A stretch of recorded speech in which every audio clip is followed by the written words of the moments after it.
নমস্কাৰ এই মুহূৰ্তত এটা অত্যন্ত ডাঙৰ খবৰ দিব বিচাৰিছো অপৰাধ কৰিলে এতিয়াৰে পৰা ভয়ংকৰ শাস্তিৰ সন্মুখীন হ'ব আপুনি অপৰাধ আৰু অপৰাধীৰ বাবে দয়া নাই ক্ষমা নাই নীতি অপৰাধ আৰু অপৰাধীৰ বাবে আহি গল কঠোৰ আইন এতিয়াৰে পৰা যদি অপৰাধ কৰে তেতিয়া হলে পূৰ্বতকৈ ভয়ংকৰ শাস্তিৰ সন্মুখীন হ'ব কাইলৈৰ পৰা দেশত বলবৎ হ'বলৈ গৈ আছে তিনিখনকৈ নতুন আইন এই তিনিখন নতুন আইনৰ অধীনত এতিয়াৰ পৰা অপৰাধীসকলে কঠোৰ শাস্তিৰ সন্মুখীন হ'ব দুৰ্ঘটনা কৰি যদি কোনো লোক পলায়ন কৰে তেতিয়া হলে 10 বছৰ পৰ্যন্ত হ'ব কাৰাদণ্ড একে সময়তে গণহত্যা বা ধৰ্ষণত যদি কোনো লোক অভিযুক্ত হয় তেতিয়া হলে হ'ব যাৱজ্জীৱন কাৰাদণ্ড অথবা মৃত্যুদণ্ড এতিয়াৰ পৰা ধৰ্ষণকাৰী আৰু গণহত্যাত জড়িত থকা ব্যক্তিৰ ক্ষেত্ৰত মৃত্যুদণ্ড পৰ্যন্ত ৰায় প্ৰদান কৰিব পাৰে আদালতে কাৰণ তিনিখনকৈ নতুন আইন আহিছে আৰু এই আইন পূৰ্বতকৈ অত্যন্ত কঠোৰ গতিকে দয়া নাই ক্ষমা নাই নীতি এতিয়া অপৰাধ আৰু অপৰাধীৰ বাবে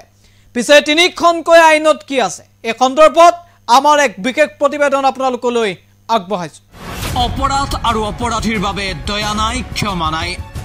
অপৰাধ কৰিলে পূৰ্বতকৈ ভয়ংকৰ শাস্তি পাব আপুনি হ'ব পাৰে মৃত্যুদণ্ড যাৱজ্জীৱন কাৰাদণ্ড 1 জুলাইৰ পৰা দেশত বলবৎ হ'ব তিনিখন নতুন আইন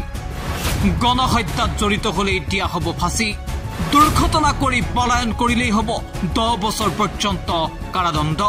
কিশোৰী মহিলাক ধৰ্ষণ কৰিলে পাব চৰম শাস্তি অপৰাধ অপৰাধীৰ বাবে আহি গল কঠোৰ আইন ভাৰতীয় ন্যায় সংহতি ভাৰতীয় নাগৰিক সুৰক্ষা সংহতি আৰু ভাৰতীয় সাক্ষ্য আইন ৰাষ্ট্ৰদ্ৰোহৰ সলনি এতিয়াৰে পৰা হ'ব দেশদ্ৰোহ আইপিসি সিআৰপিসি আইন এতিয়াৰে পৰা নাথাকিব হিট এণ্ড ৰান গোচৰত 10 বছৰ পৰ্যন্ত হ'ব কাৰাদণ্ড নাবালিকাক ধৰ্ষণ কৰিলেই হ'ব ফাঁচি এই আইনৰ অধীনত এতিয়াৰে পৰা আপুনি যিকোনো স্থানতে দিব পাৰিব গোচৰ